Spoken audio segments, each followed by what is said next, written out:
We're back again with another flight night. It's good to have the full crew back. I think it's been a long time, too long to be exact. We've got the full crew, like I said.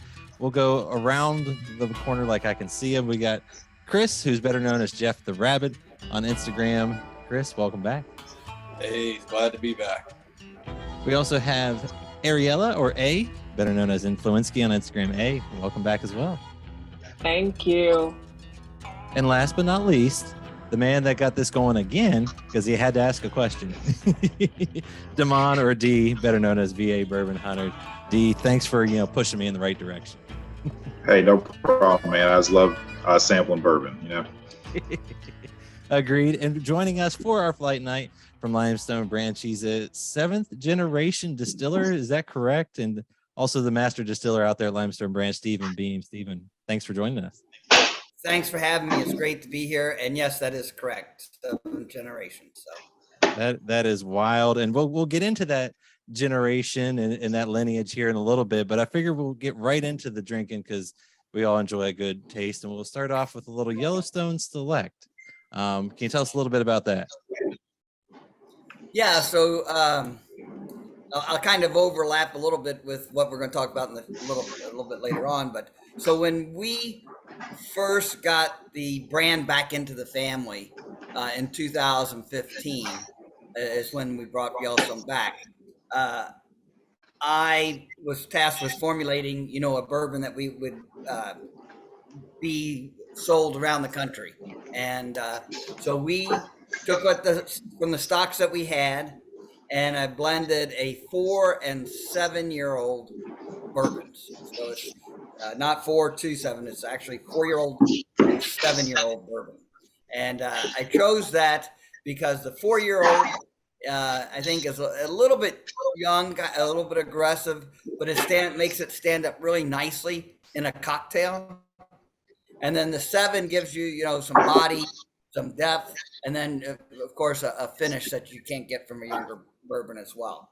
So so that's what the formulation that I came up with, 93 proof, and it's been our flagship since 2015. Was there a specific proof range you were trying to shoot for, or is that just what it came out to be? That's a great question, and it is what it came out to be, because of the testing. We tested everything. I don't like really to go below 90. I don't say, but so we tested from 90 up to just over 100, and 93 is where this worked for me the best. Just right out of the bottle, to drink it neat, or just a couple of drops of water. 93 worked really well. When we first introduced it back in 2015, it went out to the sales force, the Lux Coast sales force, and everybody said, "Oh, it's great, but it has to be 100 proof. Everybody wants 100 proof bourbon right now." And I said, "Well, let me take a look at it again." So I went back and redid it, retasted it through the proofs, and I was like, "Nope, this bourbon works at 93, so that's where it's going to stay." So it's been 93 for the last 7 years. This is a super interesting pour. It's like right off the bat, it's like, I don't know if anyone else gets it, but I get like strong honey, like the super like initial sip. And then like I can't tell if it's like drinking like above its proof, like almost feel like it drinks like almost like 100 proof, or is it a high rye mash bill? It is. It's on the cusp. Okay. On the cusp of high rye. It's 13% rye. Got it. So, high rye is probably 15% or right around there. So it's right on that cusp of high rye. Yeah, definitely lingers. I love the front palate and the back. Like I guess you guys kind of typically have that spice that I've had a couple of your picks, and it's like that spice that lingers all throughout, like it'll keep you going for like 2 or 3 minutes. I always enjoy that. Right. Yeah. Definitely has that signature, to me, that signature Yellowstone, because I also have a couple picks already from Yellowstone, has that signature oakiness, but also that kind of high kind of rye spice to it. So, but it drinks pretty sweet with the honey. Yeah. It's very easy. Yeah. But I see what you mean about it being good for a cocktail. The spice, like I can. This could make a real good cocktail. Actually. Yeah, makes a fantastic old fashioned. Yeah, that's what I was just thinking. Now You when probably don't need the sugar as well in that old fashioned because it's already like sweet enough. Yeah. Now you kind of touched on this. Yellowstone's been around for a long time, the brand, but you guys just got it back in 2015. Is that correct? How did that go? That's correct. And I know Luxco had it, so you guys kind of worked with them. How did that whole process work? And you get it back, and why was it important to get back? Right. Well, you know, one of the things when we went into business was to bring back our side of the family and our story and get that known out, get that told, you know, and of course make a great product. But one of my goals or kind of dreams at that point was kind of to work with getting maybe one of the old brands that our family had worked with back. And Yellowstone happened to be a brand that I remember growing up. It was always in our house. And it actually was from both sides of the family. It was from the bean side. My grandfather was master distiller there. There was a bean distiller there until the 1970s. So the strong bean influence there. But it was actually founded by Dance, J.W. Dance descendant, and that's my mother's side of the family. So both sides of the family were involved with Yellowstone. So something near and dear to my heart. I always knew it growing up, and so it was great to be able to get that back into the family. Pretty cool. And it has been. It's been around since 1872. Wow. Bernard Dant, which was J.W. Dant's oldest son, actually had a distillery. When they opened the park, they had a salesman. His name was Charles Townsend. He was out traveling west. He came back. He was like, everybody really excited about this new national park. And, you know, we need to brand one of our bourbons Yellowstone, and we'll do really well with it. And so they did. The park was opened in 1872. They branded the bourbon Yellowstone, and it's quickly became their number one selling bourbon, and it's been sold continuously since 1872. Got a lot of bourbon. Well, I was gonna say, when you got it back too, you did another reiteration of it. You kind of it kind of got into maybe a put in a little spot, you know, so to speak, maybe more on the bottom shelf, and you guys have kind of worked your way to elevate it a little bit. Yeah, absolutely. It in the 1960s and 70s, it was actually the best-selling bourbon in Kentucky by far. Oh, wow. It was a huge advantage over the other bourbons. You know, and then bourbon kind of took it, hit the skids, and Yellowstone took it, you know, on the buff a little bit harder than most, and ended up on the bottom shelf. So when we rebranded it, you know, we had to bring the awareness back and the quality back, you know, to bring it, to totally redo the brand.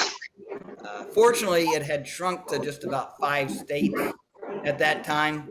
So it wasn't even known in most markets.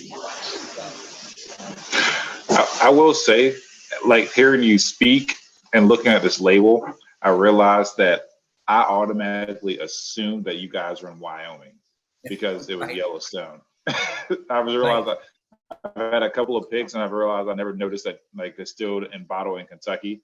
I saw Yellowstone. I was like, oh, okay, wow. Like, someone was like, you should do a pick of Yellowstone. I'm like, I'm not going all the way out to Wyoming. Like, this makes a lot more sense. Yeah, it's like I said, it's named after the park, and it's always been Kentucky straight bourbon, regardless of the owners that it's had. It was sold out of the Dant family in 1944 and picked up by Glenmore. And Glenmore had Kentucky Tavern in Yellowstone. Yellowstone was their number one brand. They had it until the 90s, and then what became Diageo, it was actually United Distillers at the time, had it for a brief moment.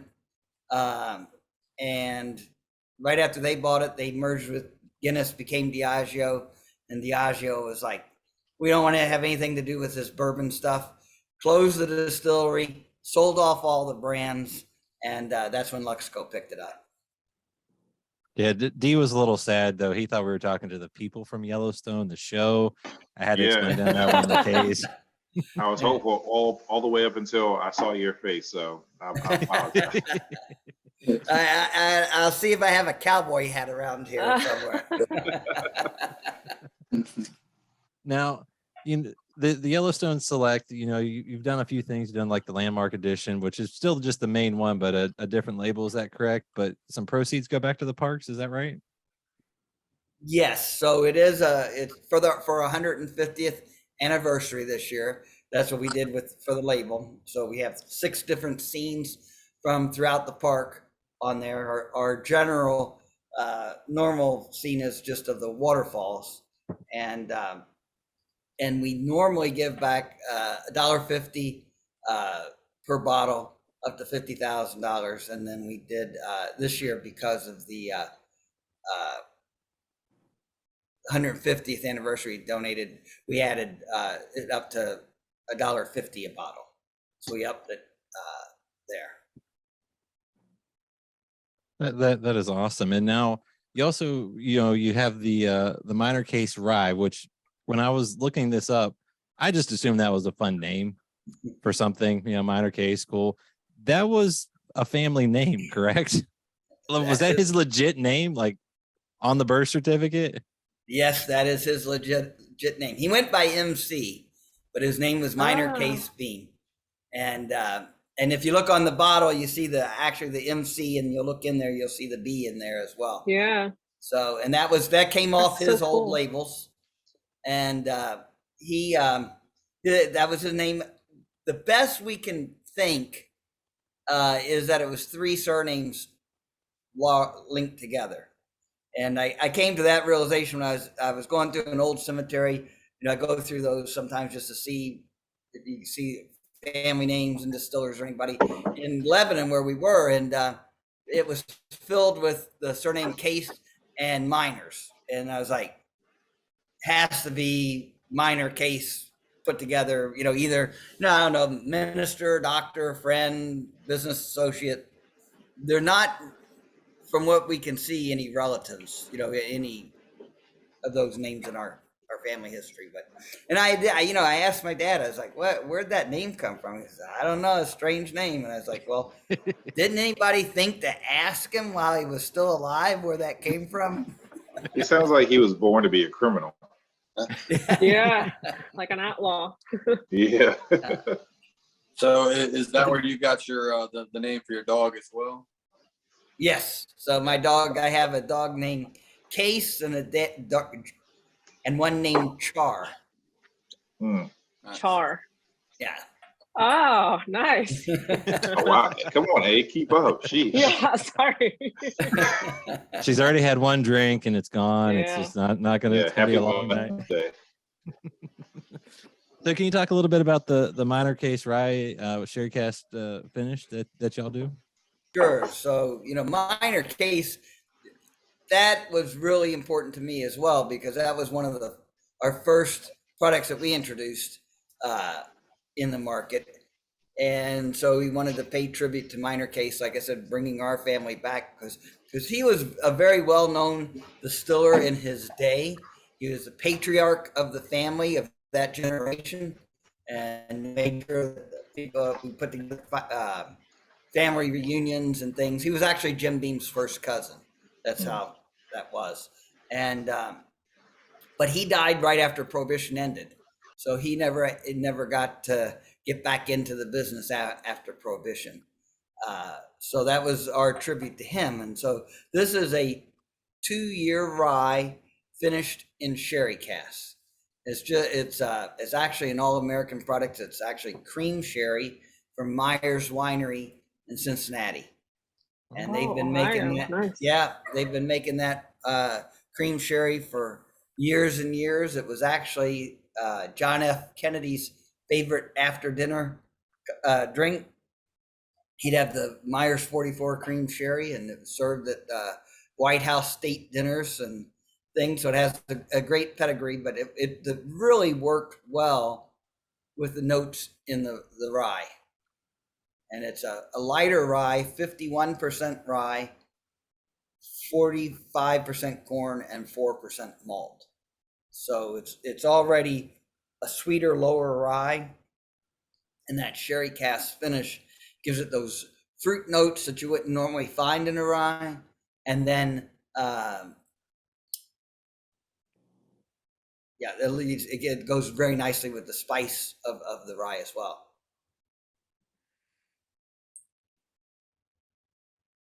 Yeah, I will say that I'm not huge on sherry cask finishes, like in general, as I haven't really met one that I've enjoyed like a ton.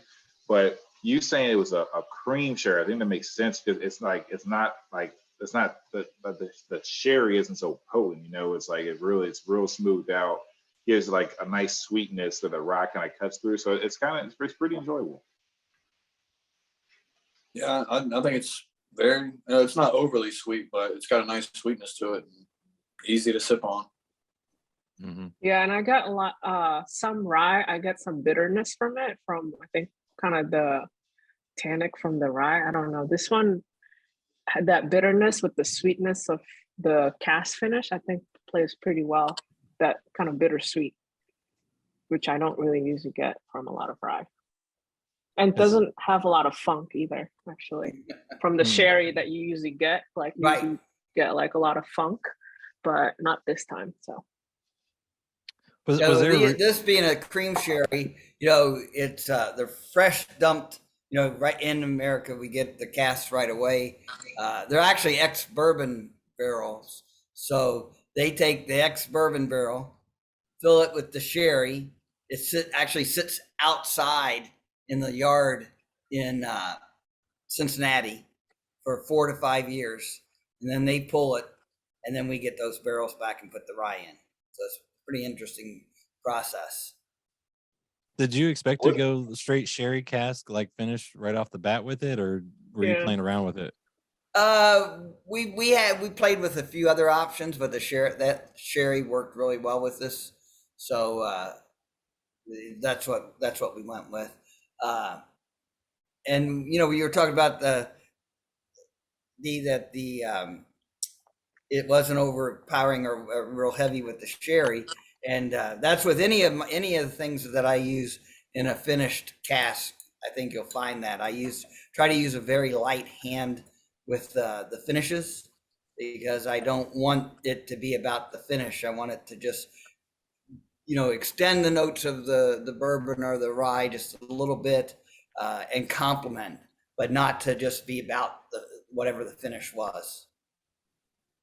And what gave you the idea of cream sherry? Like, and does anyone else do that? Because this is the first I've ever hearing of someone using a cream sherry.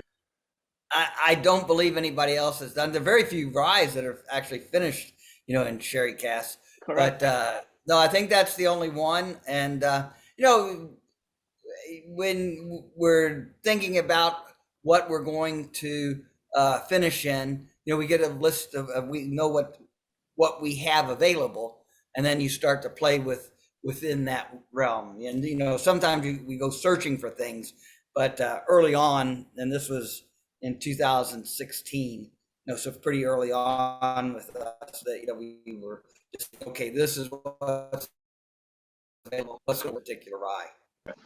Yeah, I will say, like, you mentioned that, you know, the sherry is overpowering because you don't that's something you don't want to do. You want it to just pretty much carry the notes. I will say, for a 2-year rye, like, this does not taste like a 2-year rye. I guess it might be partially because of that finish on there. But I mean, I would, if someone just gave me a pour this, I probably would assume it was probably a 4-year rye. 4, yeah, I was thinking 4. Yeah, that the sherry really helps smooth the edges, you know, on a younger spirit. And actually, Buddy Thompson, who was the last of Glenmore family.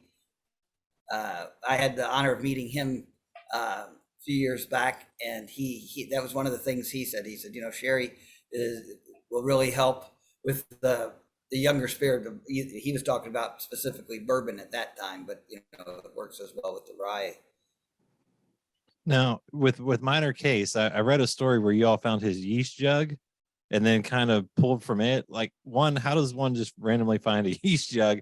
Two, how do they pull from it? And then three, how do you recreate all of that?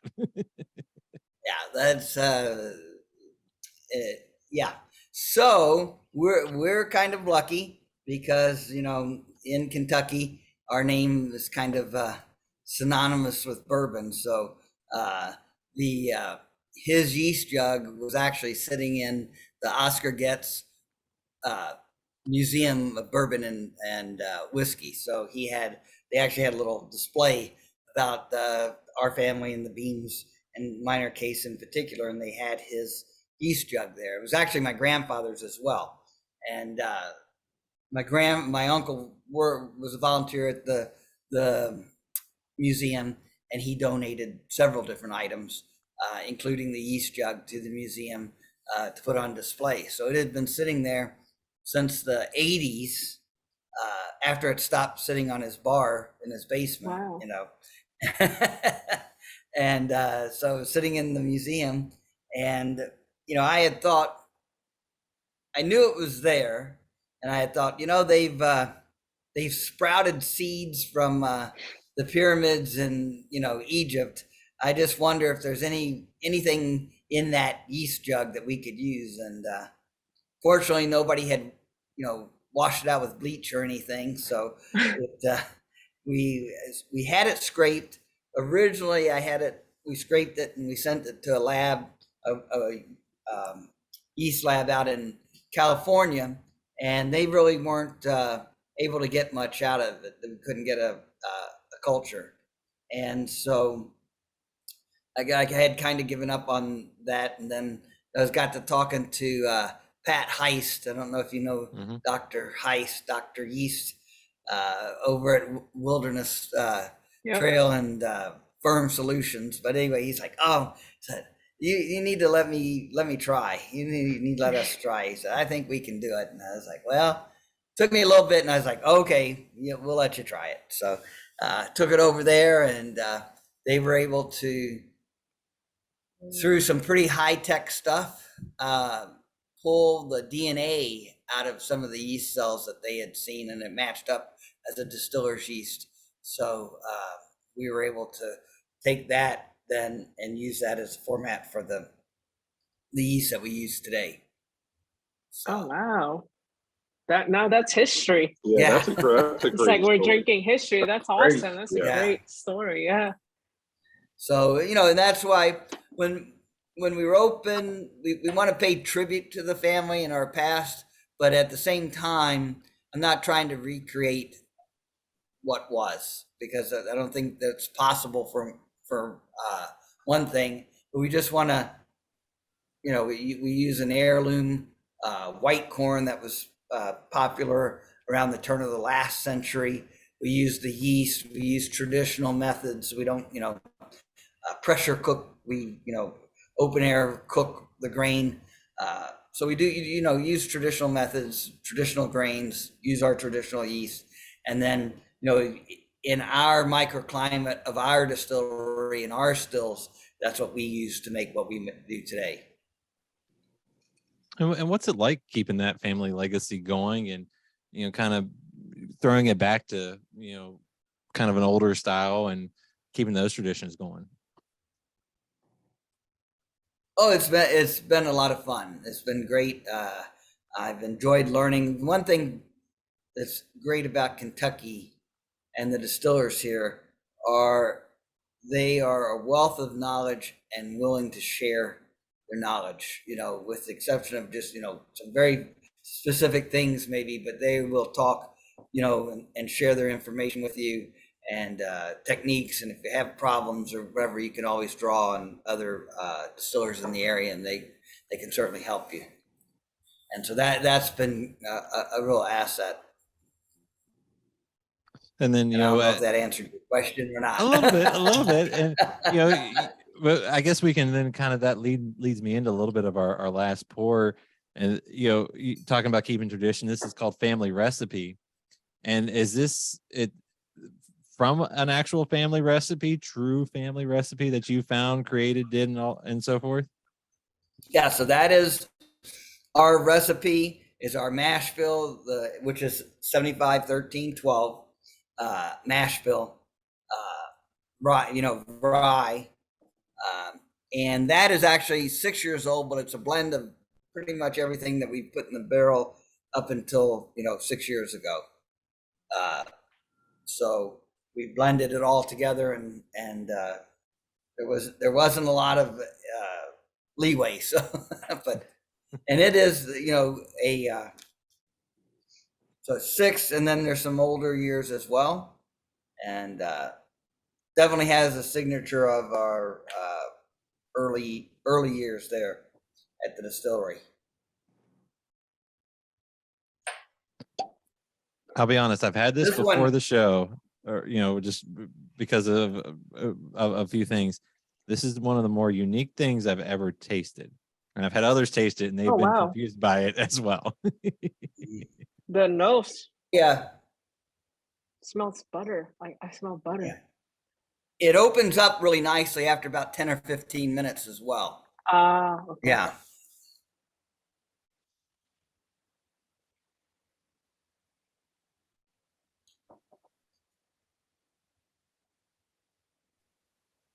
I feel like everyone's thinking hard on this one because I did that the first time I ever had this. Yeah, this is like this is a complicated pour, or more, not less complicated, more complex, which is not a bad thing. I love complexity in a pour, and it's just almost like it's like when you almost think you got to figure it out, something else kind of pops up on the palate, and you're like, hold on, what is that? But I mean, like Ace said, you definitely get like heavy butter on the nose, like. Yeah.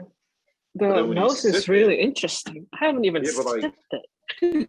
The thing is, like with the nose, you get butter, but if you if you sniff like a little bit longer, something else is in there, like almost like maybe like a dill or something.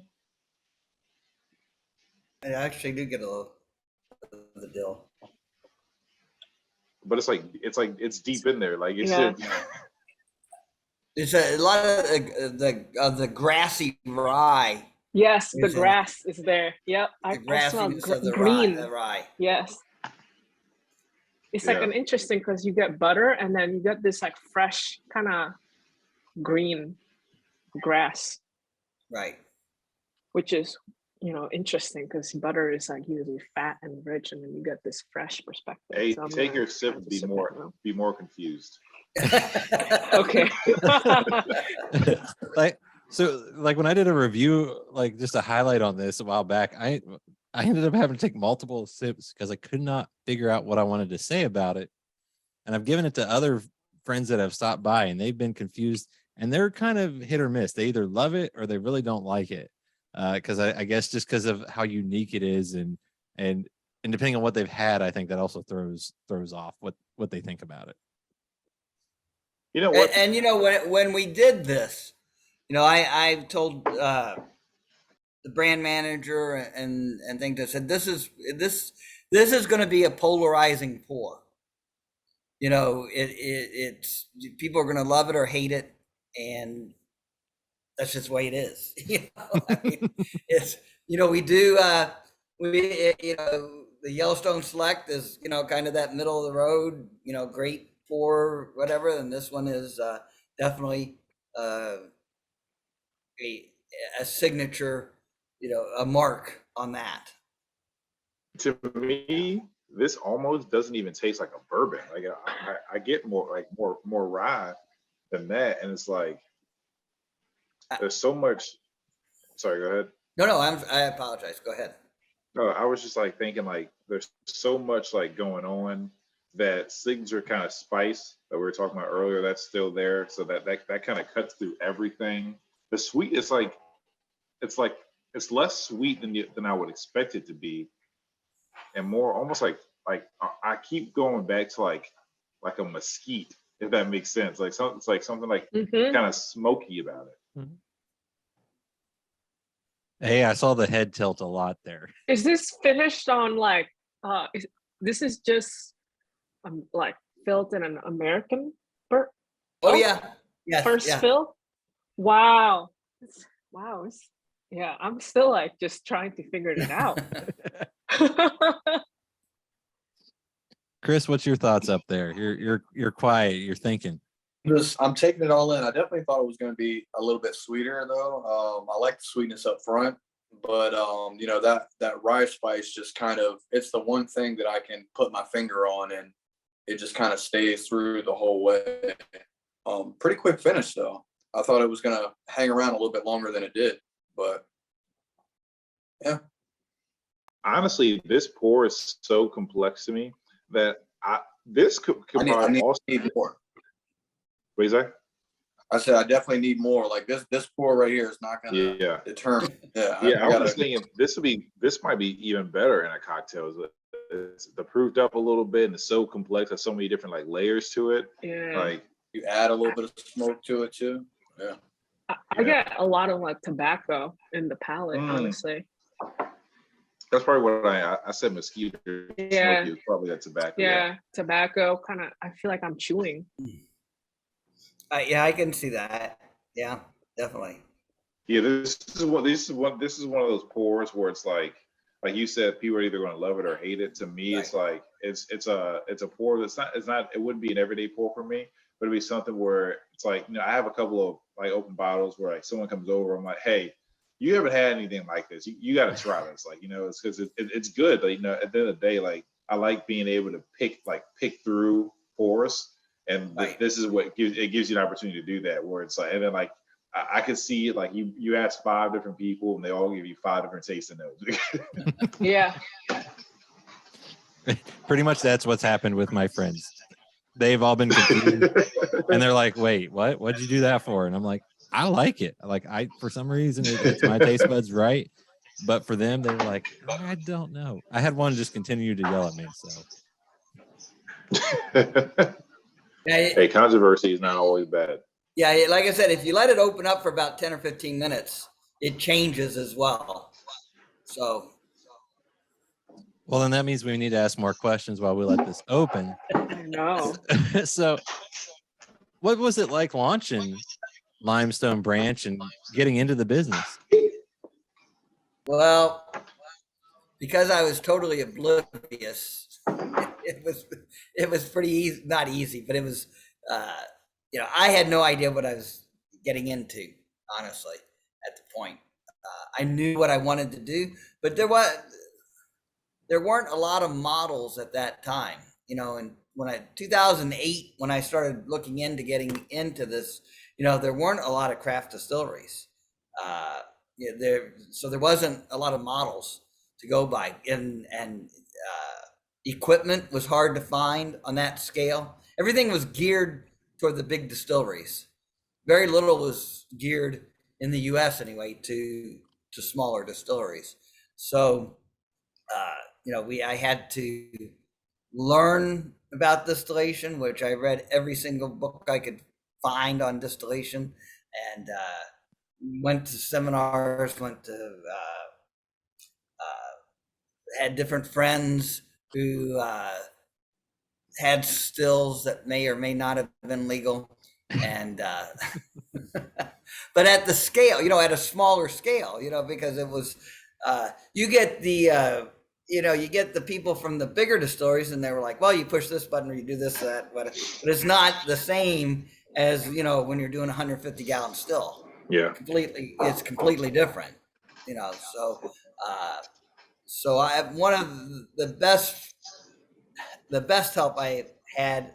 Many people helped, so can't really say, but the guy named Sherman Owen, and he was his family had been moonshiners, and he's a brilliant guy and knew everything about distilling inside and out and at that scale, and he was able to really help me out a lot and get me going. And but we designed, you know, I just really myself had and my architect, we designed the building from the ground up to be the distillery. So built it from the ground up.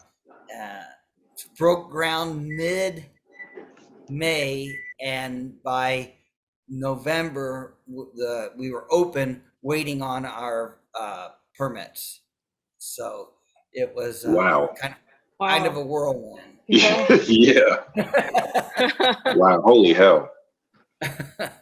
And you mentioned Right. moonshining. Didn't you make a little bit of moonshine at the beginning too? Yeah, we did. We wanted to make something to keep the lights on. So a clear spirit, and moonshine was kind of having a moment back in 2012 or so. And so we were doing what we called a traditional sugar shine, which is really an interesting product. And I tried some, kind of a bottle the other day, put back, and I tried something. I was like, I kind of forgot how that was really good stuff. It really was. But it was a cold process. We did not cook a mash. So we boiled, the water with the sugar, melted the sugar, and then poured it in on top of the corn. So the corn never really cooked. Huh. And Oh, we wow. weren't using the corn for the starch conversion because we were using cane sugar.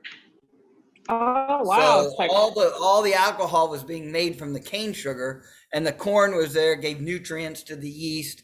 And as it broke down, and we used the corn 3 or 4 times, as it broke down, it would impart a slight, real light corn flavor to it. And it was a great product. It's called Sugar Shine. And Man, you don't make it anymore? We don't make that anymore. Man, you just gotta be really excited. It yeah. was really a pain to make. It sounds like it. Yeah. But yeah, so that's what we did in the early days, and we always made some bourbon, a little bit, but because that is what we wanted our focus to be. But we had to keep the doors open, and Unfortunately, bourbon takes time. yes, It takes time. Yeah. So what would you say? I'm just thinking about you going back and saying how you got the, you got Yellowstone back for the family. So when you first launched, I guess the Yellowstone Select was the first one that you launched, correct? correct.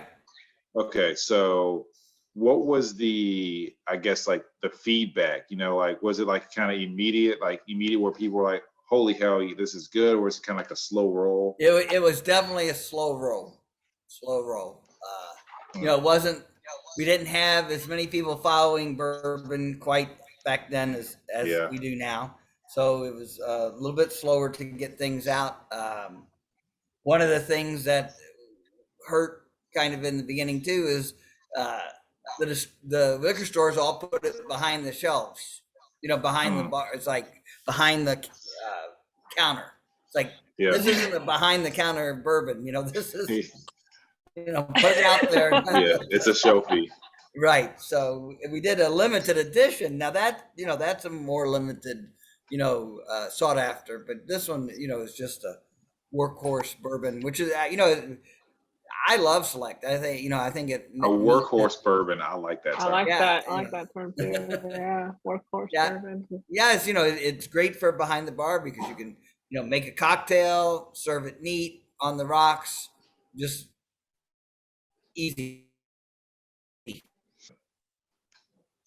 Where did the Sorry? turn happen to where you gained a good enough popularity to where you say, okay, we can start releasing We more? worked really hard for, 4 or 5 Mhm. years, just laying down the groundwork and building it, slowly but surely. And we built a really firm base. And then, I'm not gonna lie, the show helped a lot as well. We were already, growing a quick growing brand, and then the show threw gas on the fire. But it wouldn't have been that way had we not worked so hard Yeah. and had that out in the market where people could actually just go out and buy Got it. it. Yeah. If we had to build it after the fact, it would have been a lot more difficult. But it was just kind of one of those serendipitous things that happened. You know, it wasn't planned or, you know, so That's pretty it cool. worked out well That's though. great. Yeah.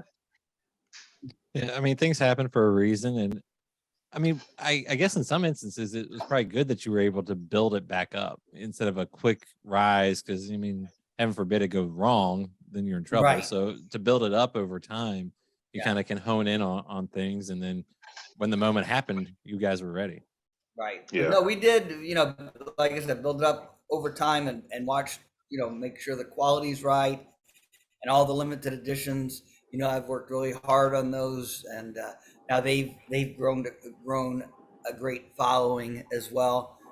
Used to be when Yellowstone limited edition, you know, the first couple of years came out, you know, it would sit on the shelf for several months, and you know, you could find one, you know, 4 months, 5 months after it came out. Now they disappear right away. So that tells you, you know, just speaks for itself right there. Yeah, I will say I just went back to this pour. Like you said, it opens up after 10 or 15 minutes. Yep. I won't say it's completely different, but it's pretty different. Like it's like, pretty to me, different. yeah, it's a little bit more mellow in the front. It's sweeter in the middle, and you still get that rye on the back. But it's definitely it changes. Yeah. Yeah. You completely right. It's like now I've been just like pouring it, and Yeah. it's like actually really good. I Yeah, was like, oh, okay, wow. And it does really open up. So yeah. really do Especially open that up middle your palate. The middle whiskey. palate's crazy. Yeah, because he was very tobacco, but then the tobacco is there, but just kind of towards the Faint. like kind of just an undertone, like always continuous there. Yeah. But it's good. So just a question then. So are you guys, you know, since the bourbon market? So I joined I've been in the bourbon kind of, you know, I've been drinking bourbon for about 10 We years see your now. we and see your background. We market- see the background. the market has changed completely. I mean, so, and then in anticipation towards future demand, how are you guys in terms of, you know, like, are you guys planning to be able to meet the demand?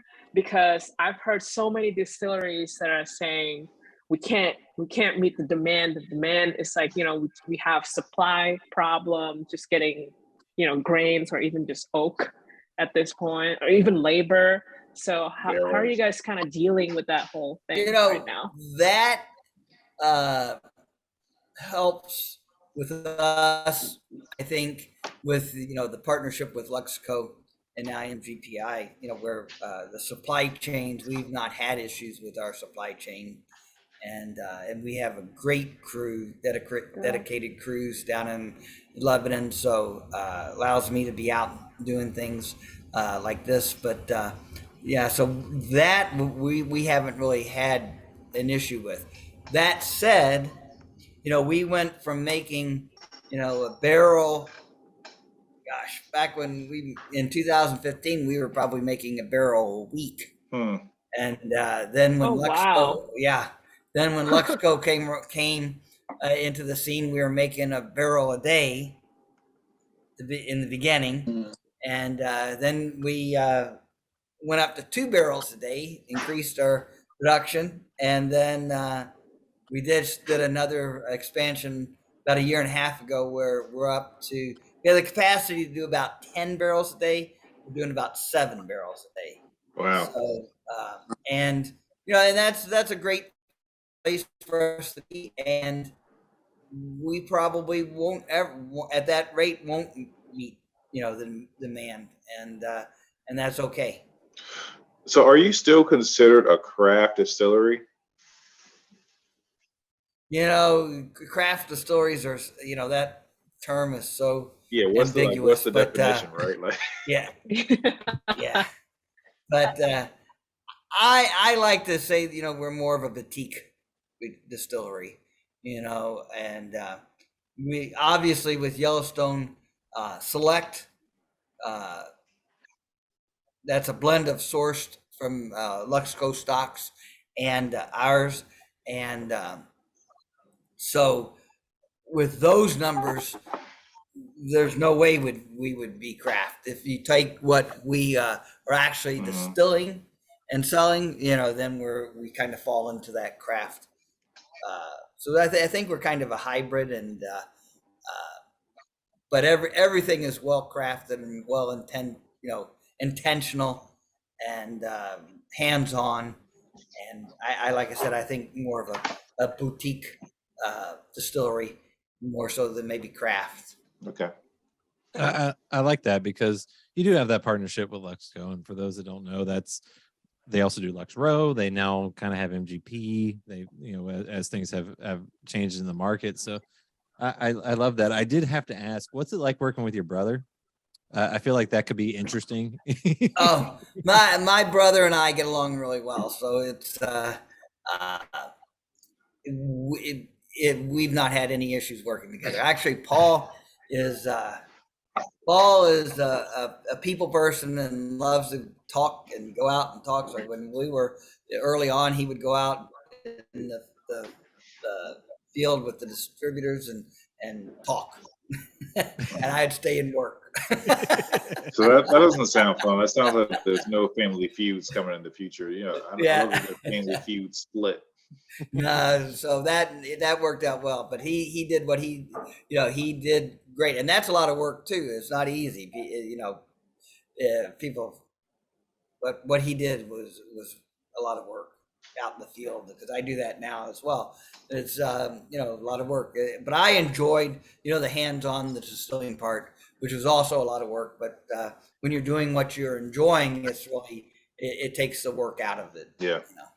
Yeah. And we designed the distillery in Lebanon. I just picked that spot, designed the building, to be light and open and airy, because it was someplace I knew I was going to spend a lot of time, and I wanted to enjoy going there. And if you ever get down to the distillery and check it out, I think you can get that vibe. Everybody always tells me they get that vibe, and I said, well, I'm glad. I wanted to have a place that I enjoyed coming to, and hopefully other people as well. I like that. Any That's other awesome. questions before we slowly work our way on wrapping this up? No, not for me. Not for me. Thank you. Thank you so much for sharing this with year us. pour is crazy. So I appreciate a good complex pour. This is good for my day. Well, like I said, it just changes so much. Correct. With time. Yeah, you weren't lying. And it just makes me think like maybe I should look for the selects again, because I don't really see it here in the Atlanta market, because I'm somewhat of a connoisseur, I would say, at this point. I look for this type of whiskeys where it's a little bit different. I mean, of course, I do have my workhorse bourbon, but right. I look for this bourbon, like this kind of bottles. Yeah. So this one, yeah, I'm gonna start using it. The family recipe is gonna be kind of scarce, because we only did about 36,000 bottles. So not a lot when you spread it out everywhere. But it is out there, and will be out there. And since a lot of people don't know it, it will should be around. And then I will say, if you ever get you see the Yellowstone barrel picks, the black label with the red Yellowstone, those are always awesome. And and those are picked very unique, picked by the vendor who comes to the distillery, and they're able to pick kind of like what I did with the Yellowstone Select, where you get you do the right proof. So they get to choose between 102, 109, or 115. And they get 3 barrels at 102, 109, or 115. And we actually proof it down to that. So it's not, add a couple drops of water and kind of guess. We proof it down for them. They're able to sample through those. So they have 9 different samples, and then actually hone in to what is the best. There you go. I like that. What is the best proof? And everybody comes in thinking they want the 115 because it's a high proof. Everybody's conditioned to that. But, you'd be surprised at how many 109s come out. They're actually split about evenly between the 109 and 115. And 102 is definitely less, but there are a number of 102s that go out as well. I was going to say, Dee and Chris had a a nice face there when you were talking about Yeah. the points. Yeah, because like it's funny because I was just talking to someone about this last week where like I'm not the type of person like I love a good high proofer, but at the end of the day when it comes to something that I'm going to sip on like continuously, it's somewhere in that like 107 to like 112 range usually. Like there's something where I just kind of go back to over and over throughout the night. It's usually in that range. So the high proofers they're fun, they're cool, but usually I get like 1 or 2 pours. I'm like, okay, I can't keep drinking this. Yeah, honestly, that's about where I'm at as well in that, 110, 107, 112, right in Yeah. there. Yeah, I think yeah. is a really good proof. Now for my final question as we wrap all this up, unless anyone has any other questions, last call. I'm good. Yeah. All right. So what's coming down the line that you can talk about? Future releases, any other fun projects like the family recipe, anything limited edition that you can tell us and not get in trouble for? Well, we do have a limited edition each year. So, yeah, those will have to stand by and see. We're developing them as we speak, but we do have a wheated bourbon that will be coming down the pike at some point. Oh, wow. It's still probably, I would say 3 years away because we want to do it at 6 years. We didn't release anything at 4, everything's 6.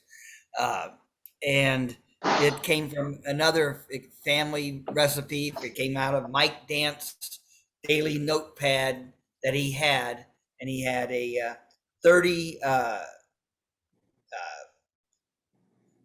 28% wheat. So it's 28% wheat, 60% corn, 12% malt. And so that's a really high wheated bourbon. I'm into rolling. Yeah. One of the higher. Yeah. And high malt too, at 12% Yeah. malt. I want that. Malt is, I want that. yeah, malt is, I'm sorry, go ahead.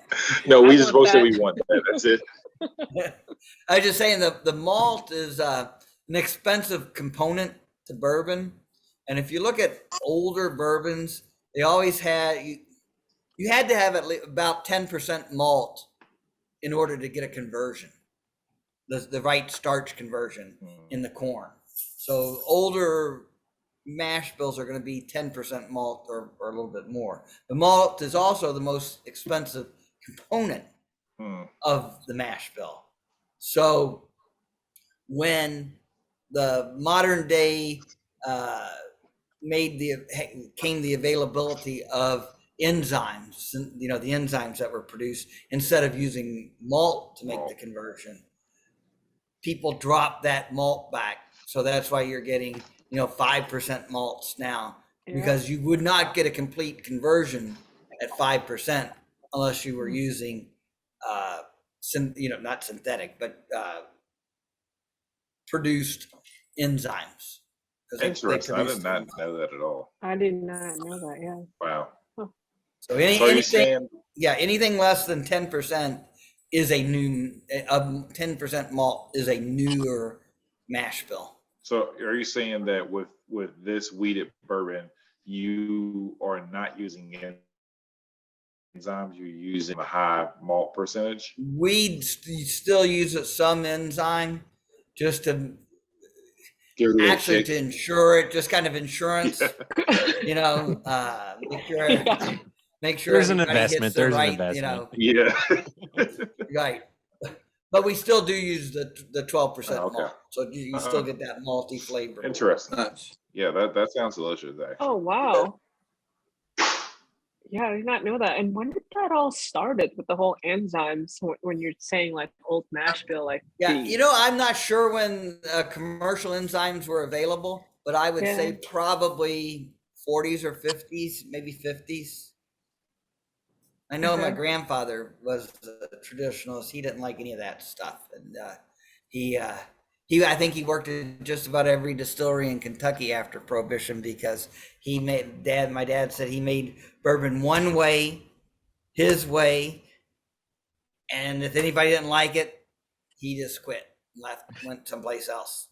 So kind of hard headed, but no, he knew he was old school and he was going to do it the way he was taught and the way he wanted to do it. I had to try Googling when first enzyme containing detergent was introduced. I can't find commercial enzymes. I tried to do a quick Google search. It didn't work. So